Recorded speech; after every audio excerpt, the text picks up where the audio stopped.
సమ్మర్లో ఇంట్లో నుండి బయటికి వెళ్ళాలంటేనే భయమేస్తుంది. టెంపరేచర్ అంత హాట్గా ఉంది. ఇంకా రెడీ అయి వెళ్ళామనుకోండి, ఇంటికి వచ్చేపాటికి వామ్మో దారుణంగా ఉంటాం మనం. సో ఈ ప్రాబ్లం సాల్వ్ కావాలంటే నా దగ్గర ఉన్న 2 మ్యాట్ ప్రొడక్ట్స్ సెలెక్ట్ చేసుకున్నాను. Faces Canada hydra matte foundation and faces Canada matte fixer. First అది స్ప్రే చేసేసుకొని వన్స్ అది సెట్ అయ్యాక ఫౌండేషన్ మన రిక్వైర్మెంట్కి తగ్గట్టు అప్లై చేసుకోవాలి.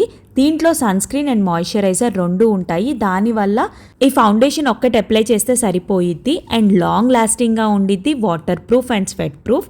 వన్స్ మొత్తం అది సెటిల్ అయిపోయాక మళ్ళీ ఫిక్సర్తో స్ప్రే చేసేసుకుంటే చాలా మంచిగా ఉండిద్ది. సమ్మర్కి అయితే పర్ఫెక్ట్గా ఉండిద్ది. ఇప్పుడు ఏ ప్రాబ్లం లేకుండా చక్కగా మార్కెట్కి వెళ్ళిపోవచ్చు. First time yellow colour watermelon చూసాను, టేస్ట్ ఎలా ఉండిద్దా అని చెప్పి తీసుకున్నాను. నెక్స్ట్ షాట్లో చూపిస్తాను తిన్నాక ఎలా ఉండిద్దా అని. రిటర్న్ వచ్చాక కూడా మేకప్ అంతే ఉంది. ప్యాచ్ టెస్ట్ కూడా వర్క్ అయింది. ఇన్ కేస్ మీకు ఎవరికైనా ఈ ప్రోడక్ట్ కావాలంటే కింద ట్యాగ్ చేసేస్తున్నాను. బాయ్.